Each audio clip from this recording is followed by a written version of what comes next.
Hello and welcome to Chef's Choice with Citizens Gas. I'm Angela and we're coming to you today from the training kitchen at Second Helpings just east of downtown. Joining me is Chef Carl Conway, who is chef and director of training at Second Helpings, is that right? That's correct. And you're going to show us today how to make just a really quick, easy weeknight supper, is that right? Yep. Well, Tell us what we're going to make. Welcome to Second Helpings. Thank you so much. What we're going to do a little scampi with linguine and garden vegetables. Sounds delicious. We're going to start out by melting some butter. And you see how quickly that does because we're cooking with gas here. That's right, and you had that pan, that pan was hot and ready to go. That's one thing about us chefs, we have to have speed. And the other great thing about gas is it gives us great control. You know, there are some chefs. Perfect for control freaks in the kitchen. There are some people like that. I don't know who they are, but there are I've never met any, but it's good to know. Now, as soon as that melts, what we're going to do is we're going to add our shrimp to it. Okay. And about how much shrimp are you adding there? We're adding about 2 pounds of shrimp. And that'll feed how many? About 6 people. Oh, great. Okay. Now, if you'd like the salt, sure. I'll do the pepper for the shrimp. There you go. Goes pretty quickly. Doesn't take a lot. Okay. And we're just going to let that saute lightly until the shrimp are pink. Which won't take long, right? It takes, with this high heat, it'll probably take 3 to 5 minutes or so. Okay. While that's doing that, we're also going to reheat our pasta. We have a nice linguine here. Again, we're going to salt our water.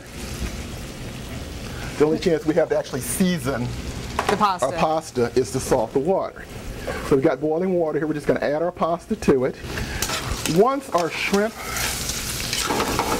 are nice and pink, we're going to start with some garlic. Can't have too much garlic. That's right. It's about 2 tablespoons of garlic, but if you like more, throw in some more. All right. Doesn't matter. We're going to build a sauce here. So is that lemon juice? This is lemon juice. Got a little bit extra because I wasn't sure how juicy our lemons are. Then we're going to add some white wine.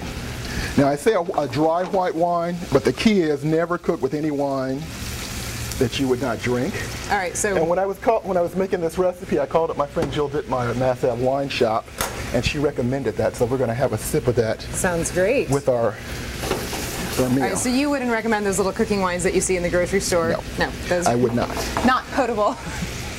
So now we're going to start adding our asparagus. My neighbors all have gardens, and what they do is they like to share things with me. So usually when I get home in the evening, I have a bag of something on the front porch or on the back gate. That's a handy And that's how I came up with this recipe, which is using stuff that we had. That people left at your back garden gate? I need to get that kind of deal with my neighbors. I have great neighbors.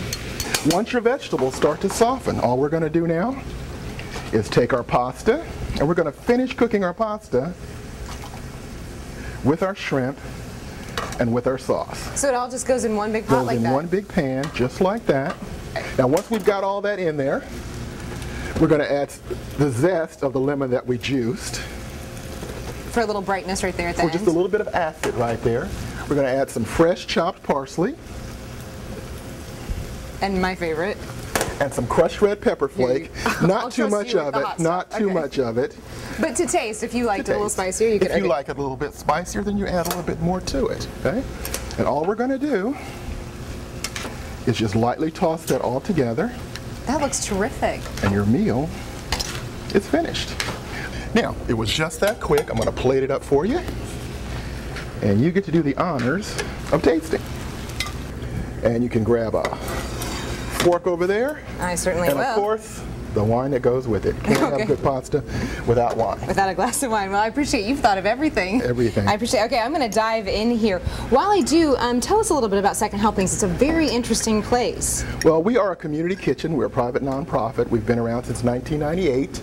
We have 3 missions. We do food rescue, we do hunger relief, and we do job training.